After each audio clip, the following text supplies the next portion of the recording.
Nous poursuivons notre voyage au sein de l'univers sculpté, conté, poétique de Françoise Daiguereux, alias Nice Day, dont on comprend le jeu sur les langues, Nice Day engendrant en effet dans la langue de Shakespeare Nice Day.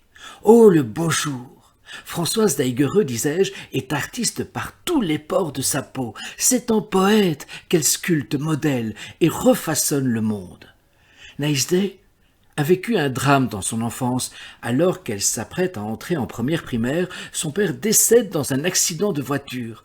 C'est ce qu'elle a exprimé à travers l'œuvre que je vous fais découvrir maintenant. Le cartable de cet enfant qui rentre à l'école est lourd d'un faire-part de décès et d'une pensée récurrente, obsédante, lancinante, casse-tête et brisqueur sur l'infini de l'espace et du temps. Jamais, jamais, et après jamais, encore jamais. Papa ne reviendra. Comprendre la différence effroyable, intolérable lorsqu'on est tout jeune entre ton papa est parti pour longtemps et ton papa est parti pour toujours. Malgré ce tsunami, la maman de Nice Day protège et continue en quelque sorte d'enfanter, c'est-à-dire de permettre à chacun des petits oisillons de croître, de grandir, de s'épanouir et in fine de voler de leurs propres ailes. Mais enfanter, s'enfanter, c'est aussi, à mes yeux, se construire enfant, c'est-à-dire ne rien perdre de l'émerveillement, de l'éblouissement même de l'enfance. Peut-être en ce sens passe-t-on toute sa vie à s'enfanter, à se construire enfant. C'est précisément ce que je perçois dans la vie et l'œuvre de Nice Day. Et c'est ce que Naïs prétend aussi lorsqu'elle énonce l'adieu à l'enfance n'est pas ma tasse de thé.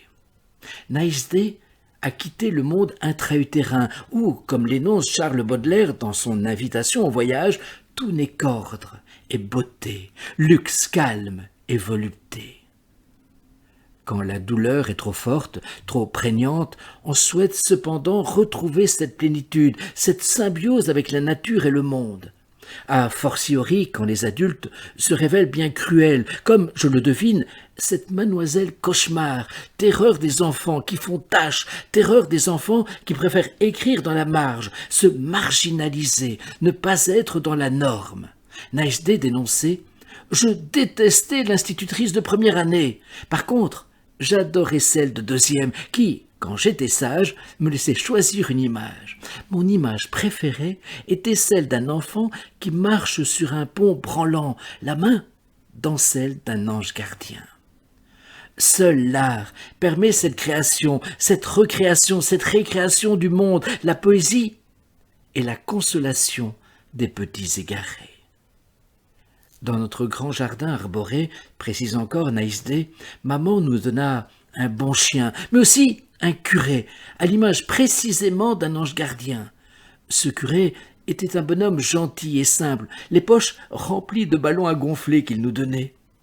On retrouve bien évidemment ce que nous énoncions auparavant, à savoir l'idée de l'ange gardien. Ne rien perdre de l'enfance et préférer monter aux arbres et chercher avec eux la lumière là-haut, dans la canopée.